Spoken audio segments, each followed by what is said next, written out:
Hello everyone, and welcome to our webinar on Cambridge International AS and A-Level Business. Thank you so much for being here with us today. I'm Georgia Robinson from Cambridge University Press, and our business author Kelly Chalk will be presenting to you today. You may have noticed that your microphones are muted. They will stay this way as we go through the session to avoid any background noise. Kelly and I are also both hosting this webinar remotely, so if there are any issues with our internet connections, then please do bear with us. There'll be a Q&A session for 15 minutes at the end of this webinar, so please be thinking of questions you'd like to ask as we go through. We also ask that you use the Q&A function at the bottom of the screen to ask your questions, so they don't get lost in the chat. If you're having any technical difficulties with sound or video, please let us know and we'll do our best to resolve them. My colleagues Tamsin and Biljana are here to help with your queries. We also recommend you use headphones to listen to this session for the best sound quality. If you're unable to see the QA or chat icons, please hover your mouse at the bottom or the top of the screen and they should appear. As a quick reminder, we'll be covering a range of topics today, including how to improve student application and writing skills. There will also be themes that IGCSE business teachers may find useful. This session is also being recorded and will be uploaded to YouTube at a later date. There will be no certificates of attendance for this webinar.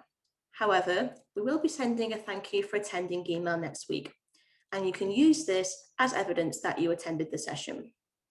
This email will also include a link to the recorded video and a link to download the slides being presented today. And finally, there will be a post-webinar survey at the end of our session. We please ask that you take a moment before leaving to submit your answers. It won't take more than a minute of your time. So that's all from me. I'll now hand you over to Kelly to begin the webinar. Thank you, Georgia.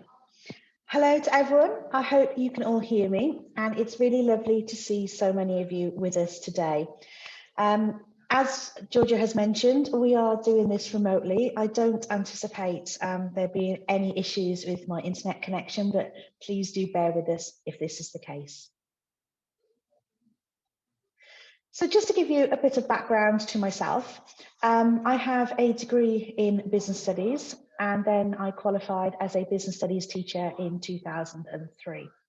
I have recently completed my Master's in Education, which I completed with the University of Buckingham, and I explored the use of peer mentoring for business and economics learners at GCSE and A-Level as part of my dissertation. I've been teaching business for approximately 17 years in the UK at GCSE and at A-Level. And as Georgia mentioned, I am the author of the new version of the Teacher Resource Guide for Cambridge International AS and A-Level Business. Today's webinar is all about how to support learners in the business classroom. Although predominantly aimed at supporting AS and A-Level learners, I do feel that everything in this session will be relevant to all business students at IGCSE level right through to A-Level. So I'm hoping that this will be something that everyone can take things back to the classroom with them. I hope to address the main issues that we as teachers face when teaching business.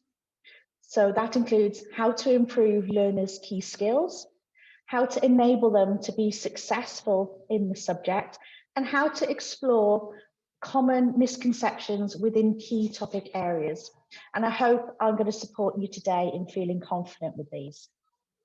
This presentation, and when the video is uploaded to YouTube, is something that you can show to your students. It has been designed to be shared with them.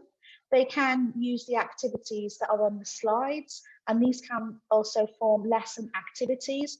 So those of you who are teaching remotely may find this a useful tool to have with your learners. When teaching business, we need to be aware of the key functional areas and the business environment, human resource management, marketing, operations, and accounts and finance.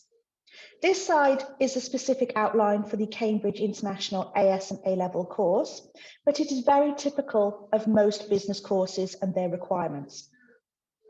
For most courses, there is a requirement for learners to have good knowledge of all of these different areas. And subtopics within these also need to be explored from an international and national perspective. In today's session, I'm going to be referencing some of these topics. However, the main focus will be on the skills learners need to show within their responses when studying business. In order to do this, I'm going to focus on each of the 4 key skills that learners are required to develop when studying business. That's knowledge, application, analysis, and evaluation. I've been teaching for many years, and during that time, I've gained a lot of experience in different teaching methods of teaching business to different cohorts of learners with different levels of needs, and I'm hoping to share that expertise with you today. I understand we will all have very different levels of expertise and experience with teaching. We'll all have very different requirements in our classrooms and teaching environments and different access to teaching resources. So I hope that something in today's session will be useful for everybody listening in some way and will give you ideas that you can incorporate into your practice. So let's make a start with the skill of knowledge. Knowledge is one of the most basic but most fundamental of skills required for learners to succeed on a course of business. It's classified as one of the lower level skills. However, having a good knowledge and understanding of the key terminology and topics is essential for learners to be able to access the higher skills such as analysis and evaluation. So what is knowledge? Knowledge is essentially being able to understand the key terms, understand the different concepts. Learners should be able to define the key terms, explain these terms, and use them correctly in different situations. If you were to look at a typical glossary for an A-level textbook, you will find hundreds of different key terms, many of which will be new to learners of any level.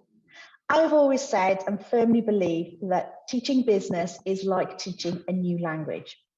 There are words and phrases used in a way that learners may not have come across before, and they might be very unfamiliar with those terms. And for those with English as an additional language, this can prove even more of a challenge. So it is so important to make sure that we focus on using the correct terminology with our learners.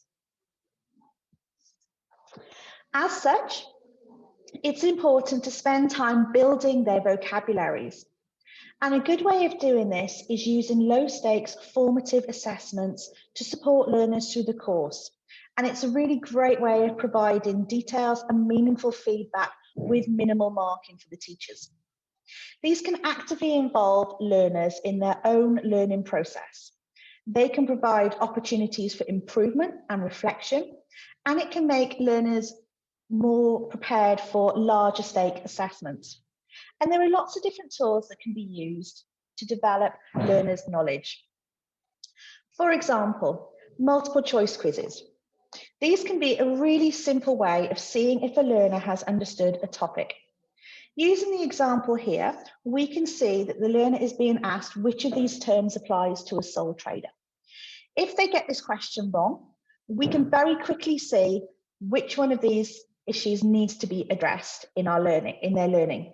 So for multiple choice quizzes, it gives us instant access to whether learners have understood the terminology. When you're doing multiple choice quizzes, there are lots of online applications that you can use to help you with these, such as Quizlet, Kahoot, Socrative, Google Forms, and many others. And these, again, are a really great thing to use if you're still doing remote learning. You can do a multiple choice quiz, and then this can be sent to students through whichever learning platform you are using. We have very limited time as teachers to prepare activities, so multiple choice quizzes are fantastic, especially with some of the technology that's out there today, because these can be used year on year with different cohorts. Additionally, when it comes to doing these low stakes activities, I find that asking the students, the learners themselves, to do them and present them to the class can be quite useful. And it's a really great way of getting them involved in the lessons.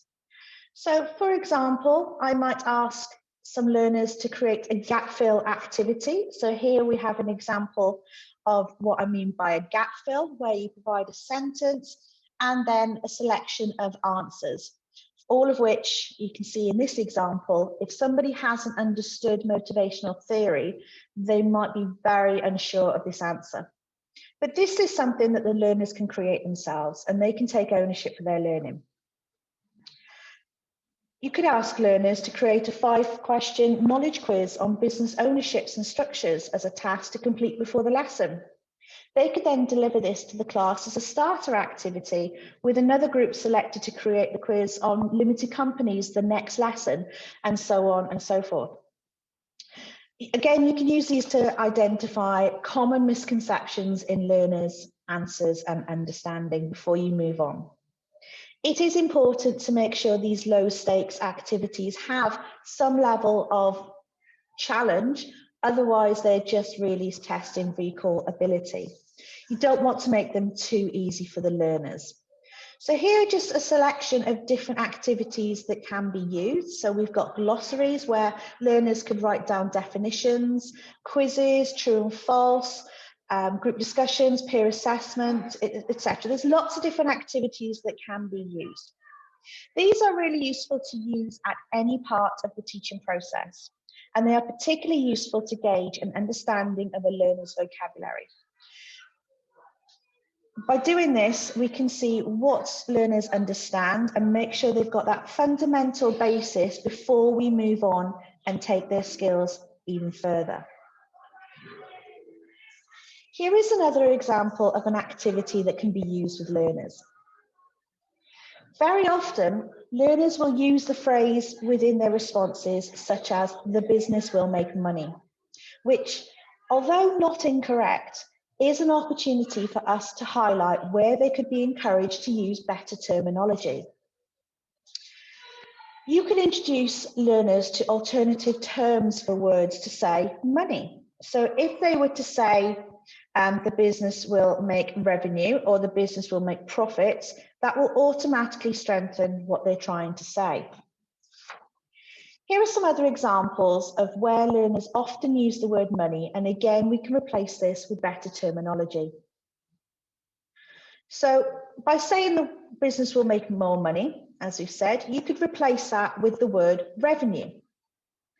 This sentence would also have a very different meaning if we were to replace the word money with profit, and this could encourage a discussion around the difference between profit and revenue, giving the learners a really good understanding of the difference between those two terms.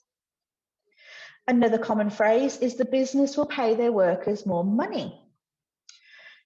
Changing that word money to wages strengthens the knowledge that's being shown within that sentence. You could also then discuss different types of payment methods, such as salaries and bonuses here. The shareholders will make more money.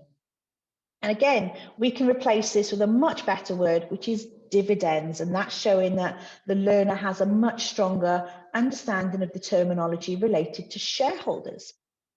And finally, their objective is to make money. This is a really vague objective for a business, and encouraging learners to think about what words could be used to replace money in this instance would be useful. And I'd hope they would want to replace that with the word profit.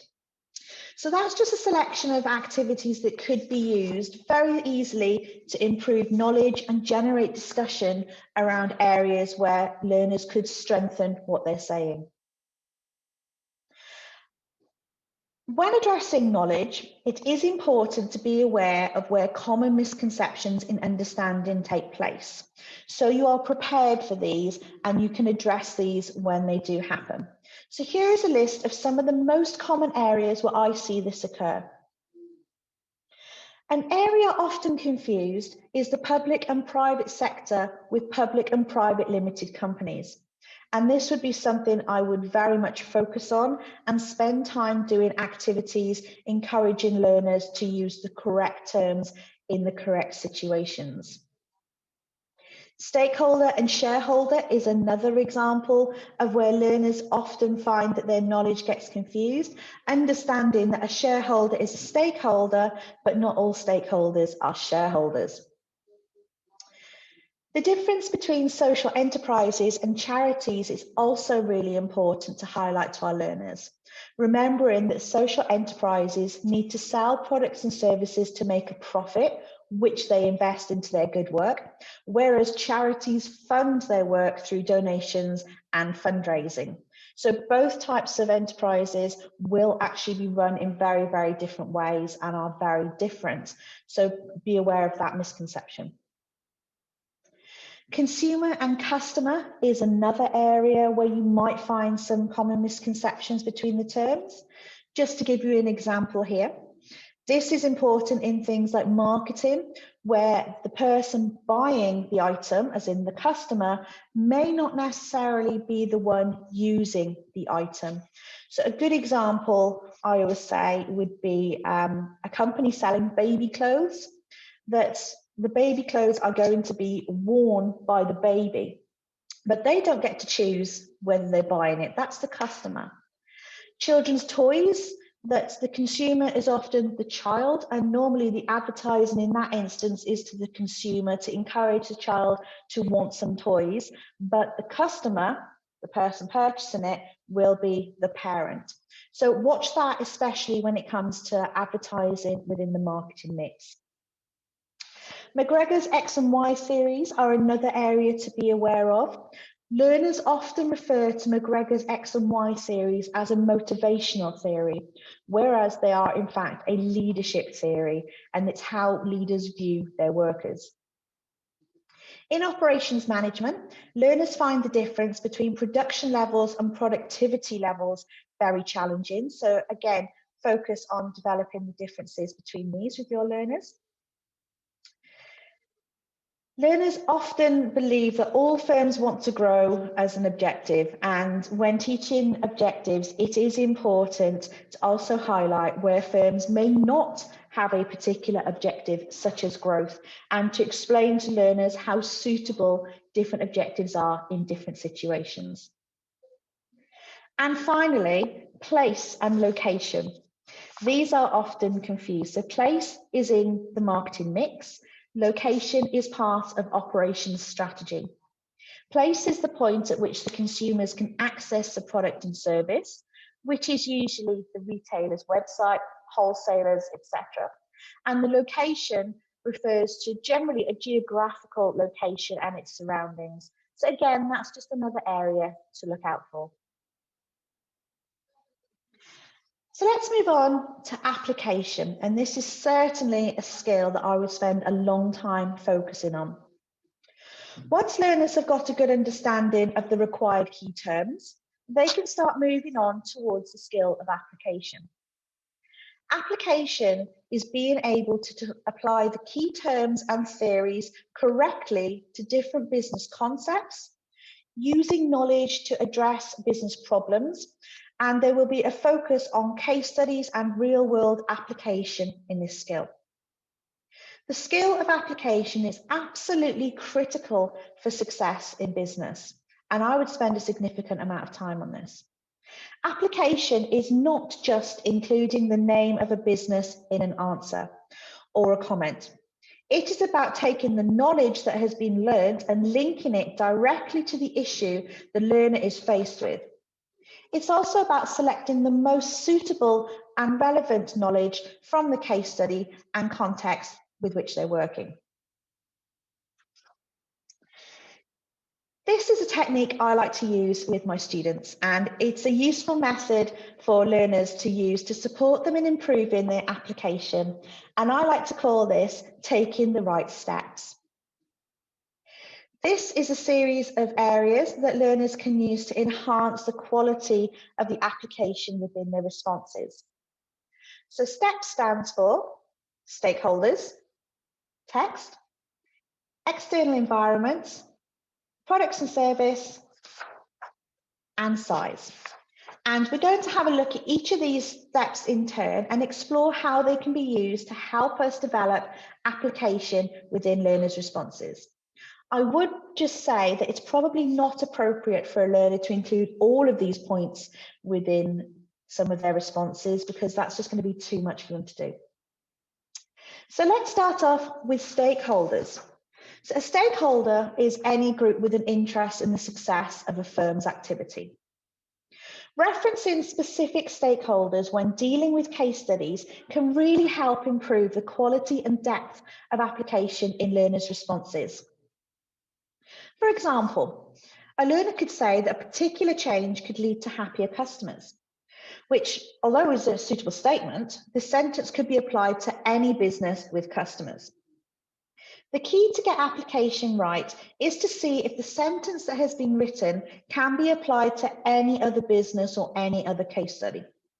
So in order to do this, we need to support learners in identifying a different word that could be used to describe the different types of customers that firm has.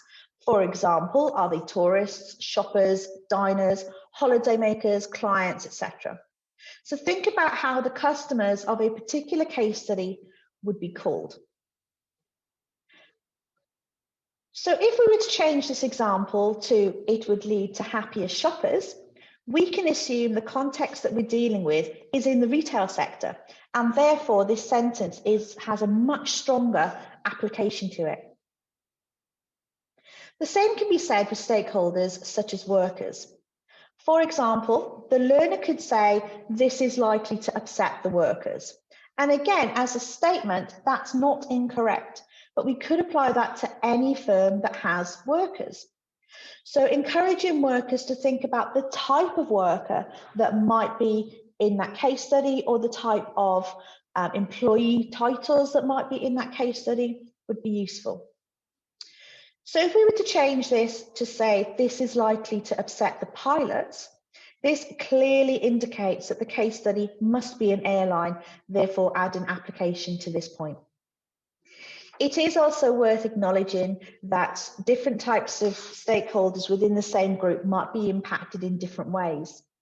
For example, if a firm was going to give bonuses, are they going to give them to all workers, or are they only going to go to the managers and maybe not the lower level workers? Maybe they're only going to go to a particular department within a firm. So really think about which stakeholder is impacted and how. The next part of steps we have is the text, and this might seem quite a simple one, but it is really important that learners use the evidence they are given and use the text in front of them if they have a case study. I would suggest practicing with news articles and asking learners to highlight key data that they can use within their responses. We have a statement here, for example, that a learner has said in their response that this is expensive for them to do. Now, again, this is an acceptable point to arrive at depending on the question. But if we were to utilize some textual information within this, the learner can actually show application, and there might be a particular figure that's in the text they can incorporate here. So if we were to incorporate a figure, this will cost them £10,000 to do. We've actually used the text in order to develop what we're saying. Here is another example where learners might state that their point is that a particular business has lots of staff. Again, looking back to a piece of text, there may be a reference in there to how many members of staff that particular firm has. So if we were to change that statement to they have 300 members of staff, this is now clearly using the text. It puts what we're saying in context and shows a real understanding of application. So do encourage learners to use the text they're provided with, and maybe give them news articles and ask them questions where they might have to pick out certain pieces of evidence to make some points. The next stage of steps is referencing the external environment. Making references to specific elements of this are relevant for a case study are, again, another tool that is really useful for application. Generally, when we're talking about the external environment, we are referencing the PESTLE factors of political, economic, social, technological, legal, and environmental. If a learner was to say that a recession will lead to a decrease in sales, whilst this might be correct for some firms and a general understanding of that economic change, it may not be correct for all firms. So exploring some areas of the external environment, when you do that, spend some time looking at how the different aspects will affect different firms in different ways. In this example, you could highlight that a budget range retailer, for example, might find that demand for their products and services increases during a recession as consumers move over to have those sorts of goods. And again, using news articles and case studies to highlight each of these and look at how different firms are impacted by changes in the external environment is really useful. Moving on to products and services. Many learners believe that application means mentioning the name of the business or the products that it sells. And whilst this is a form of application, it is one that can be developed further. Whenever I'm exploring application, I like to see if I can replace the name of a business in a learner's answer with that of a different business to see if the answer still makes sense. If the learner has applied the answer well, it shouldn't make any sense. And this is a really useful tool to use to strengthen this, to look at how strong the application is within a learner's response. So let me show you an example. If a learner was to state that Starbucks is a global organization and sells many of their products to customers each day, if I was to take a different firm, for example, Samsung, and put it into this sentence, so it would read, Samsung is a global organization and sells many of their products to customers each day, this sentence still makes sense. So therefore, it is not applied to Starbucks. So we can improve this sentence by being specific with the types of products or services that are being sold. So if we were to say Starbucks is a global organization and sells many of their drinks to customers each day, if we were to replace the word Starbucks with Samsung, this sentence does not make any sense now, and therefore we can see that this is in context, it is applied to Starbucks. We could take this even further actually, and we could say Starbucks is a global organization and sells many of their drinks, such as tea and coffee, to customers each day. Again, strengthening our application by mentioning the type of product or service that's sold, and we certainly cannot apply that to Samsung now. This is a really useful activity to do with learners to get them to think about how just incorporating some information can be used to strengthen our answers. And finally, size. Looking at the size of a business within the case study itself and thinking about the impacts that it's going to have. This will help a learner understand the types of resources that might be available, the types of objectives the firm might be aiming for, and will allow them to make specific suggestions that will support their analysis. For example, larger firms have more access to capital than smaller firms, and they might have more workers, so a larger firm might be able to respond to changes in the market easier, whereas smaller firms may well struggle to do this. Recognising these issues show a real depth to a learner's knowledge. Using steps as a framework is very useful to get learners to think about how they can apply their answers. A great activity to do with them is to provide them with a case study or a news article and to write down each of the features of steps that they can find within that piece of work. This will help learners become more familiar with how to apply their answers, therefore helping them gain confidence in this. So we've managed to work on our knowledge and we've worked on our application. So we're going to move on to the skill of analysis. Analysis involves looking at the impacts of issues on businesses and other individuals, such as stakeholders. It could include consequences, implications, and any other significant issues. The skill of analysis is often shown through chains of logical thought, encouraging learners to think about how one consequence might lead to something else, and thinking about how the impact of that could affect the business, its decisions, and its objectives. Teacher questioning is absolutely vital when we're looking at the skill of analysis. When learners state a point, questions such as, so what does that mean? Or what will that lead to? Or what is the impact of that? Will really, really help learners think about developing what they're saying. And therefore, that's going to help learners develop their points to an analytical level. Once a learner has got an understanding of the basic terminology, you can then encourage them to bring their knowledge together from different areas of the course to help them approach analysis. And this is a really useful activity to do with learners when they're faced with a question to answer. As an example, the question we have here that we've given is analyse how product innovation can benefit a company in the smartphone market. Before asking learners to produce an answer to this question, you should get them to do what I like to call a brain tip. And this is where the learner will write down anything they can think about using the context of the answer and any concepts. So I would give them a table like this, and this is a useful thing to print out for them. And it would encourage them to organise their thoughts and should support them in gaining a better understanding of what they need to specifically focus on.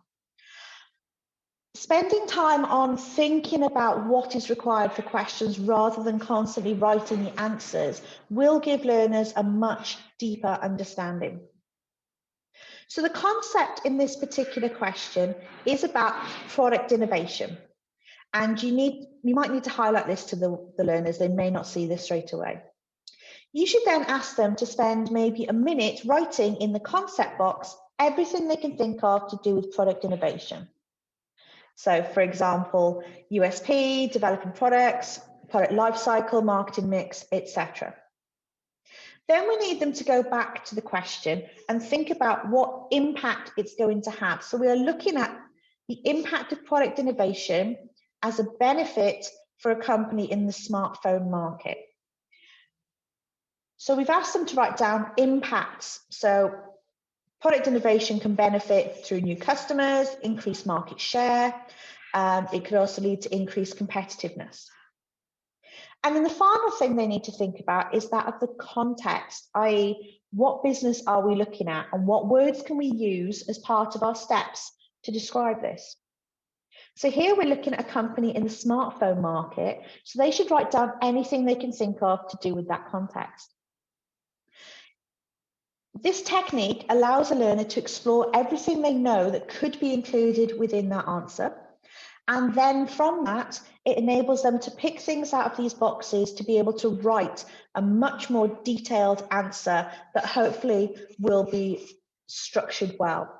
It also allows you as a teacher to have a look where there might be some gaps in these boxes. So maybe the concept box might be a little empty, meaning that you might need to go through what product innovation means and how it can link to different areas within the course. An excellent tool to encourage learners to do is to develop our chains of analysis. And this is the BLT approach. So because, leading to, therefore. Using this encourages learners to think about chains of analysis that they are offering.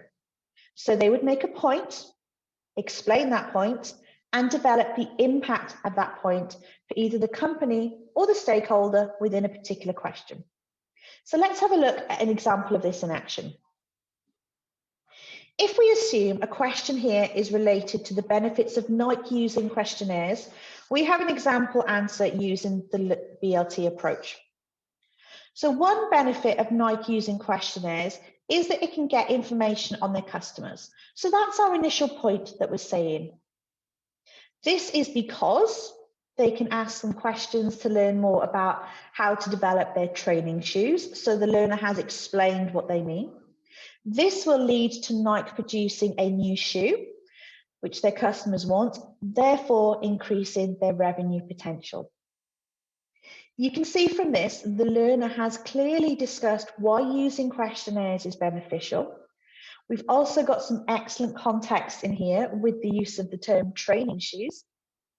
And then we've got some linked analysis, which is through the impacts of what they've said. So this will lead to a new shoe being produced, which will therefore increase revenue potential. This approach can be very useful to do in class with learners writing each sentence in turn and asking them, do they link through this approach? It can be very difficult as a teacher to assess written and verbal work from learners, especially if you have large classes, as this can take a significant amount of time. So here is an example of how to show analytical thinking skills using the BLT approach, as well as the use of key connective terms. Provide learners with an example question. So here we've got analyse how a rise in the cost of sugar might impact a soft drinks manufacturer. And you give them this table. This will get them thinking about their chains of analysis.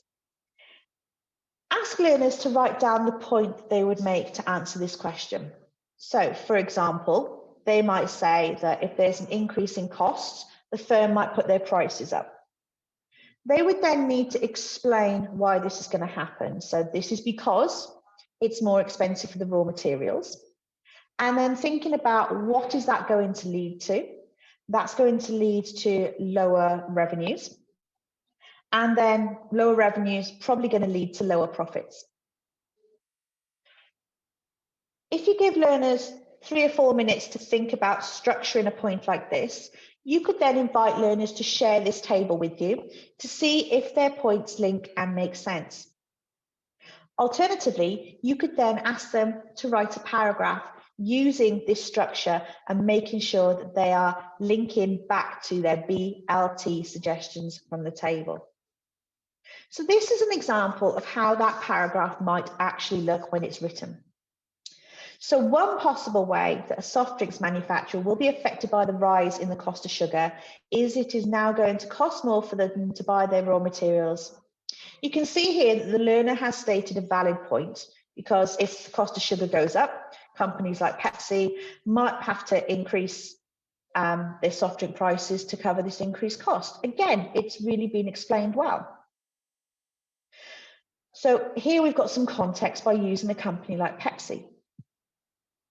This is likely to lead to less people buying soft drinks due to its higher prices, leading to less revenue for companies such as Pepsi or Yao's beverages. This will mean that they will receive less profits due to the lower revenues and increased costs. So what we've done here is that we have structured the answer using the table, and it's just really allowed the learners to think about their points that they're making and think about how they can link them together. And it's a really effective activity to do within the class. This is an incredibly worthwhile slide, I believe, and I would provide learners with a copy of this list of key phrases that are contained within this slide. It's really vital to encourage the learners to use the correct type of terminology in their responses, be that written or verbal. These key terms are called connectives, and they are used to connect learners' points together, therefore providing analytical chains of consequences rather than unlinked sentences. Encourage the learners to use these words in developing their chains of analysis. Obviously, they won't be suitable for every single answer, but it is really important to get them to think about what words could be used in different situations. And the final skill we have is that of improving evaluation. Evaluation can take the form of a judgment, a recommendation, a conclusion, or an opinion. This may be from the viewpoint of a business or a stakeholder, such as workers or customers. Evaluation is an incredibly important skill and one that learners do find very challenging. Learners should be encouraged to make decisions, and when coming to an evaluation, a learner needs to show good decision-making skills, and they shouldn't just be repeating the analytical points they've made previously within a response. Evaluations need to be backed up with evidence, and it's also important to remember there's not always one correct answer. It's very much about how the learner backs up what they're saying and justifies their own point. When exploring the skill of evaluation, there are two things that are needed to be successful. The first is making a judgment, and the second is justifying that judgment. Evaluation can appear at any point in a learner's response, and it's often where they've made an overall statement and can usually be found with some of the following phrases, such as, this is the most important, the biggest impact, this is vital, etc. Then they need to justify what they're saying, and this is where weighing up evidence is really important. A good tool to use to develop learners' evaluation is to get them thinking about decisions and choices they have to make in their day-to-day lives and explore the advantages and disadvantages of these and come up with a judgment. For example, Sammy is deciding whether to take a course of business at A-level. So in this situation, I would ask the learners to recommend to Sammy whether they should do this or not. Now, I think it's probably going to be a little bit biased asking A-level business students whether Sammy should take A-level business, but it will get them thinking about the idea of evaluation. So to start with, we have 2 points. So the first point here is using our BLT approach, is that studying a course of business at A-level, Sammy can learn new skills. This is because business teaches you analytical skills, leading to Sammy having better thinking skills, therefore becoming a more critical reader. The second point that we could include here is that choosing A-level business is relevant for the future. This is because Sammy can learn how to run a business, leading to Sammy being more confident in doing this, therefore more likely to be a success in starting a business. So here we've shown some good linked analysis of the points for Sammy. But now we need to go back to the question and actually recommend whether Sammy should do this and whether they should take a course of business at A-level. So we need to make a judgment and justify this with the most important reasons. So here's an example of an evaluation using the points that we've made. Overall, I think Sammy should study business. That is a judgment. Now we just need to justify it. The most important reason for this is that Sammy wants to run their own business in the future. As a result, the skills they will learn will provide them with greater understanding of the functional areas of business, meaning that Sammy is likely to be more prepared for the challenges that starting a business will provide, which will lead to Sammy potentially being more successful and making a better income for themselves. Apologies, which is their overall objective. This bit here is really essential in evaluation. This is where you need to make sure that any suggestions that are being made are being brought back to the objective of the business or the stakeholder. And it is really important to point these out. So when you give learners a case study, think about why any decision is being made. You can do this activity with some very simple things. If a learner is deciding what to have for lunch one day, for example, get them to consider the 2 options and then come up with a justified evaluation. Or if they're deciding what outfits to wear to a particular event, it's very simple and they understand the use of evaluation a lot more if they use relevant examples. And finally, this is certainly a great activity to use with learners. Once you feel that learners have got a really good understanding of analysis and evaluation, you can provide them with some examples of answers and ask them to highlight the key skills within those answers or even sections of answers. This will demonstrate whether they have understood the key skills throughout. It can also provide opportunities for peer assessment as learners are more confident now in how to annotate work. So this is a small section of an answer, and I'm going to go through the key skills indicated so we can see what's happening here. So evaluate the impact of a period of growth in the economy on a small bicycle shop. So we're going to look for the skill of knowledge, which we can see is here. One way in which a small cycle shop will be affected by a period of growth in the economy is that people are going to have more disposable income because during a period of growth, there's an increase in demand levels, meaning there might be more employment opportunities. So there's some really key knowledge between having a period of growth in the economy and what it actually means as a result. Next, have a look for application. So think about when we discussed our steps. So think about all those things that we might be looking for. And we can see throughout that this particular learner has mentioned the shop, the bicycle shop, cycles. So there's clearly context throughout this whole section. And if we have a look at the whole work holistically, we can see lots and lots of different examples. Don't forget to ask yourself, if I was to think about a different business, so let's say, for example, Microsoft, does this piece of text make sense? And by using the term cycles, it doesn't, so it must be in context. Now we're going to see if there's any analysis, remembering that we might be looking for BLT, so because, leading to, therefore, looking for those key phrases. We might be looking for impacts. And we can see here that this particular learner has said that having more people buying cycles will lead to an increase in sales revenue and therefore profits, which is fantastic, meaning that the owner of the small bicycle shop will be able to make a greater income for themselves, showing that this is probably a sole trader and understanding that the greater income is for the owner themselves. So again, really strong knowledge as shown there. And then we're going to look for some evaluation. So we're looking for an extent, we are looking for a judgment.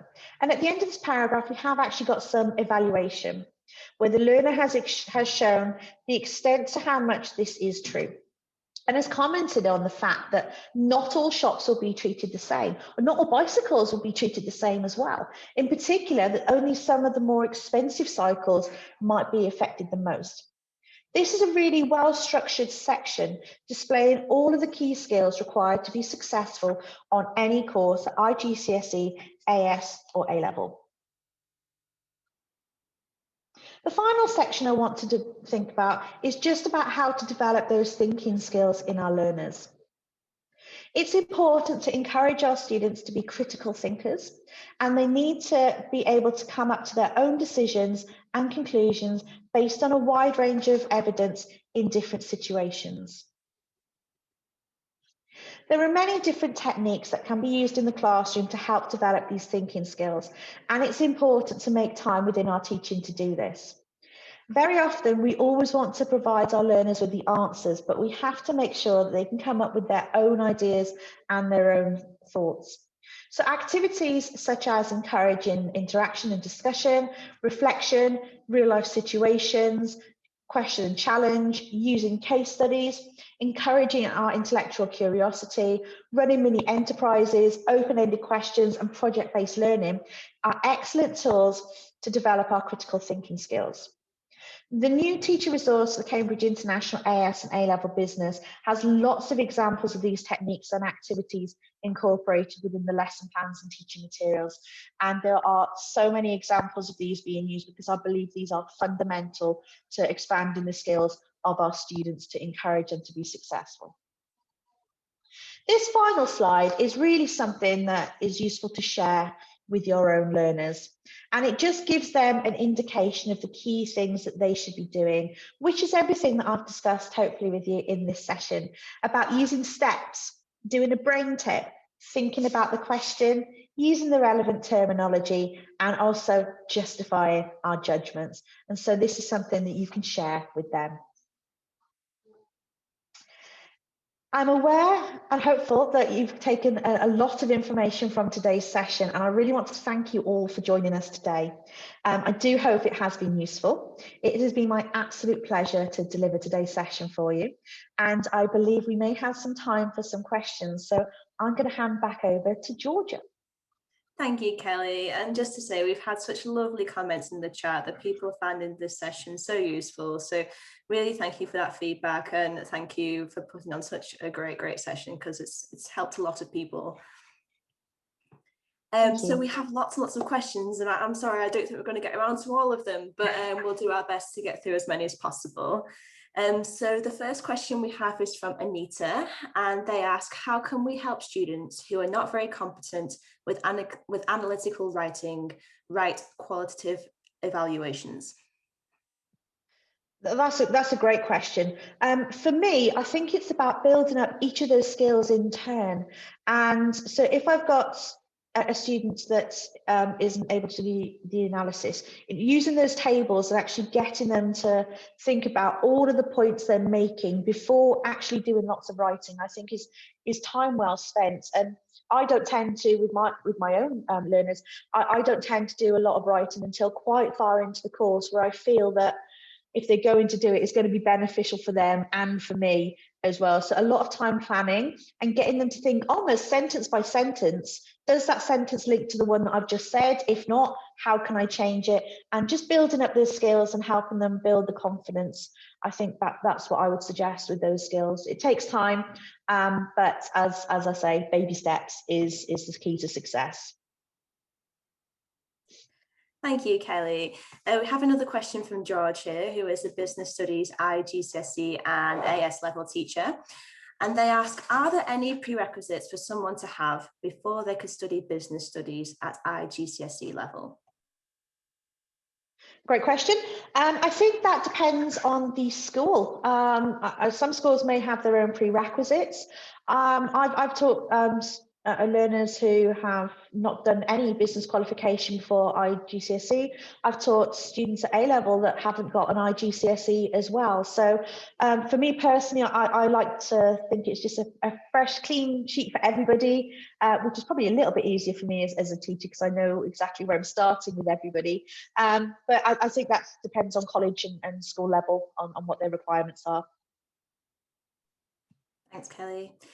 We have a question from Adnan, and they ask, what can be the best way to write a conclusive statement? For a conclusive statement, I would always go back to the question and say, what is the question actually asking of me? And I would then make that first judgment. So going back to the recommend whether Sammy should take business, you are then saying, overall, I think Sammy should do business. So that's a clear judgment. And then what you're going to do is you're then going to justify why you said that using the key points within the answer. So the best thing I think is to go back to the question, because I think sometimes when learners are writing, they can sometimes start losing track of the question that they're supposed to be answering within their answer. So always go back to the question and think about what it's asking you for. Thanks, Kelly. We have a question from Josephine, who says, please, I don't understand Kelly's explanation on the use of brain tips and question hooks. So can we have some further explanation on the connection between concepts, impacts, and context as well, please? Not a problem. I think it's important for learners to think about how they can use their knowledge from across the course. So, even with a brain tip, if you gave a learner a question, actually giving them 2 or 3 minutes just to write down anything that comes to their mind, it doesn't have to be in those separate boxes, but just getting them to write down everything, just gets them to think about what could go in that answer, rather than seeing a question and starting to write it without really thinking about how it maybe holistically could be affected by the whole course, what concepts they can bring in. And it's just a tool that can be used for essay planning or answer structure. And it just sort of gets all the correct ideas at the forefront of their mind. So it doesn't have to be done in those 3 neat boxes. A brain tip could very much be, here's a question, here's a minute, write down anything that comes to mind just to get them thinking. Thank you, Kelly. We have a question from Kushbu, who asks, can you kindly recommend a few sites where we can get real business case studies? I mean, that would certainly, I suppose, would be dependent on access in different countries, I would say. So I would probably go to your search engines and have a look there. There's a number in the UK that I tend to use. There are some sites that are highlighted as well in the teacher resource material. So I would certainly use that. And the textbook itself has lots of case studies. So if you are struggling to find information, then the resources available do provide a lot of that for you. Thank you, Kelly. And we've also got a question from Suraj, who asks, how could a learner start their evaluation part of the answer? Again, that's going back to the question and making that overall judgment. So if it was like today, I've got a black shirt on, and I was deciding whether I wear the black and white Scotty shirt or whether I wear the plain black shirt today.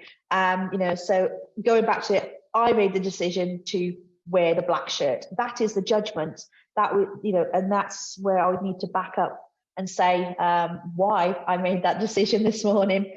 But it's very much making that overall statement, and that's how you start your evaluation. Or I think this is the most important because, and just being really firm with it. Thank you. We have another question. This is from an anonymous attendee, and they say, hi, thank you for the webinar. Many students ignore creating a justified, balanced conclusion. Instead, they often repeat the points that have been made earlier in the paragraph. Could you please offer suggestions on this? Thank you in advance. Great question. Yes, I see that quite a lot.